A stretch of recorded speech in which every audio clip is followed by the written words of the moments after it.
बिस्मिल्लाहिर्रहमानिर्रहीम। अच्छा, next topic क्या है?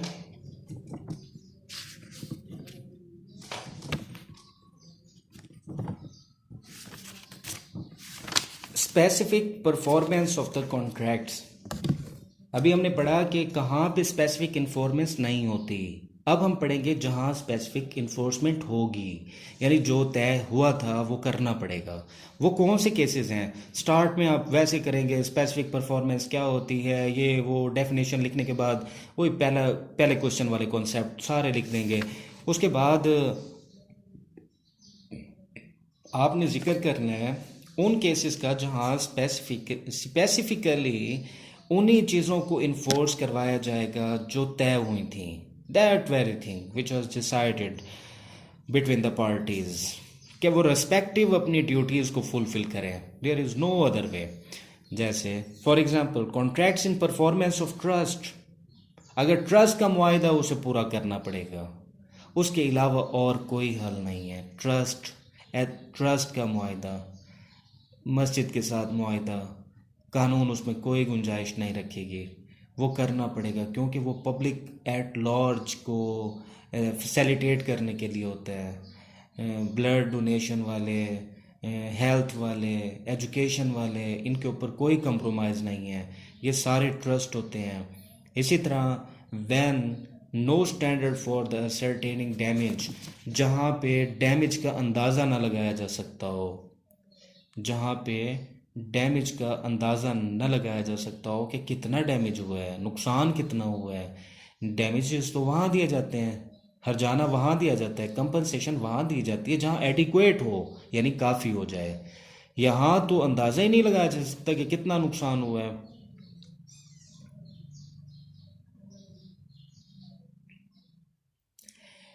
यहाँ पे एक एग्जांपल उसने दिया है कि एक बंदा कहता है कि मुझे आप फलां पिक्चर दें। A agrees to buy and B agrees to sell a picture by dead painter. एक पेंटर ने बनाई थी, बड़ा मशहूर पेंटर था, उसने बनाई जो ए के पास थी। बी परचेज करना चाहता है, तय हो गया, वो देगा, वो खरीदेगा। बाद में वो मुकर जाता है, वो कहते हैं मैं नहीं बेचता। अब क्या ऐसा मुमकिन है कि ये पेंटिंग दोबारा बनवा ली जाए? वो तो बंदा फोत हो गया जिसने बनाई थी। आपके पास कोई और इसका हल नहीं है कि आप उससे वो पैसे वापस ले लें, उस पेंटर से बनवा लें। उस पेंटर से तो नहीं बनवाई जा सकती, वो तो इस दुनिया में ही नहीं रहा। अब यहाँ पे स्पेसिफिकली तौर पे इन्फोर्स होगा, अदालत कहेगी ये पेंटिंग भाई आपको देनी ही पड़ेगी, हर सूरत देनी पड़ेगी। इसका कोई वे आउट नहीं है कि इसको कहा जाए पैसे ले लो और जाके और बनवा लो। वो जिससे बनवानी तो थी वो तो बंदा ही अब दुनिया में नहीं रहा। Where pecuniary compensation not adequate relief, जहाँ पे पेक्यूनरी कंपनसेशन जो है वो नाकाफ़ी हो। अगर वो कहे कि आप मुझसे 4,000 के बजाय 6,000 ले लें, पेंटिंग मैं नहीं देता आपको, ये तो उसका कोई तरीका नहीं है। वो जो उनका तय हुआ है वो करना पड़ेगा, क्योंकि दो के बजाय चार मिल जाए, चार के बजाय छः मिल जाए, तो इन किसी भी सूरत में वो पेंटिंग तो। इसी तरह where pecuniary compensation can not be got, जहाँ पे पेक्यूनरी कंपनसेशन वसूल ना हो सकती हो, यानी कोई ऐसी कंडीशन हो कि आप उस बंदे से पेक्यूनरी कंपनसेशन ले ही ना सकते हो। पहला ये कि अभी जो हमने पढ़ा है कि पेक्यूनरी कंपनसेशन काफ़ी नहीं है, एक ये एक अलग बात है। दूसरा ये कि पेक्यूनरी कंपनसेशन तय ही नहीं हो सकती, भाई इसकी कितनी बनती होगी हमें उसका अंदाज़ा ही नहीं हो सकता। और तीसरा ये कि पेक्यूनरी कंपनसेशन तय तो हो सकती है लेकिन वो ली नहीं जा सकती। एक गरीब बंदा, फ़कीर बंदा या एक मज़दूर बंदा, काम करने वाला अगर अपना किया हुआ प्रॉमिस पूरा नहीं करता, तो आप उसे कैसे जो है ना उसको उसे डैमेजेस लेंगे? अदालत भी आपको नहीं दिलवा के देगी कि भाई डैमेजेस आप इससे लेंगे, इस गरीब बंदे से, लिहाजा आप उसे काम ही लेंगे ना जो आपका तय हुआ है। तो ये वो कंडीशंस थी। ये बड़ा अहम सवाल है कि वो चार ऐसी सूरत हाल जहाँ पे कानून कहता है कि परफॉर्मेंस करनी पड़ेगी और जो तय हुई है वही करनी पड़ेगी। कब कब, जब ट्रस्ट का मामला हो, जब कंपनसेशन असरटेन ना हो सकती हो, जब कंपनसेशन आपके लिए एडिक्वेट ना हो, आपके लिए पैसे हैसियत ना रखते हो बल्कि आपके लिए काम हैसियत रखता हो।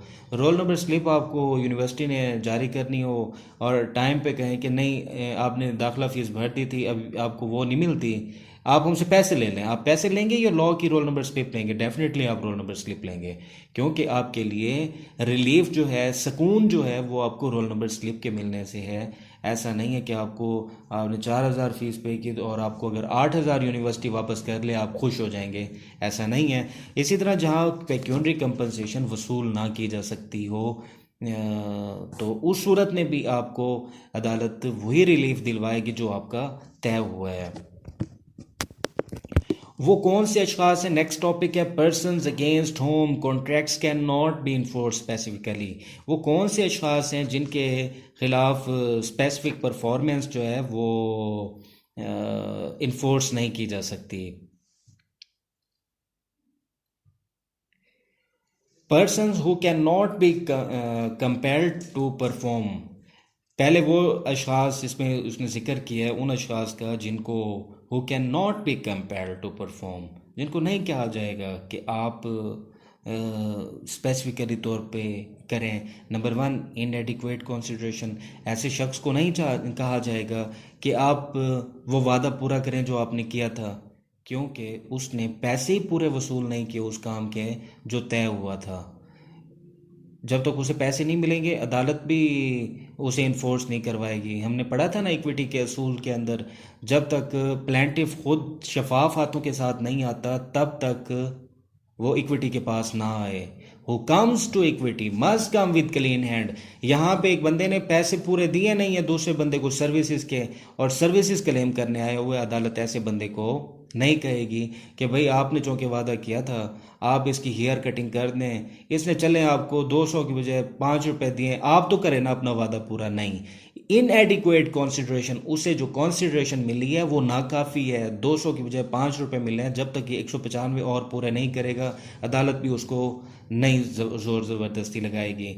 असेंट ऑब्टेन्ड बाय मिसरिप्रेजेंटेशन, इस बंदे ने एक गलत बयानी करके उससे असेंट लिया था, उसे रजामंदी जो ली थी गलत बयानी करके ली थी, उसे चकमा दे के, उसे गलत बयानी करके, उसे धोखा दे के, फ्रॉड करके, मिसरिप्रेजेंटेशन करके, या कॉन्ट्रैक्ट ऐसा हुआ है कि वो मिस्टेक ऑफ फैक्ट की बुनियाद पे हुआ है, वो समझा ही नहीं है कि फैक्ट्स क्या हैं, वो मामले को समझा ही नहीं है। वो गाय कह रहा है, वो बकरा कह रहा है। बकरा अरबी में गाय को कहते हैं, वो आम गाय समझ रहा है, ये बकरा से मुराद बकरा समझ रहा है जो अपने पाकिस्तान में बकरा समझा जाता है। यानी अंडरस्टैंडिंग ही ठीक नहीं है, फैक्ट्स को ठीक नहीं समझ रहे ये दोनों। वो 5 कह रहा है, 5 के एवज, अब वो अरबी है, वो 5 का मतलब समझ रहा है रियाल, ये 5 का मतलब समझ रहा है रुपए। यानी अंडरस्टैंडिंग ठीक नहीं है, फ़र्क आ गया है। तो यहाँ पे भी अदालत इन्फोर्स नहीं करवाएगी।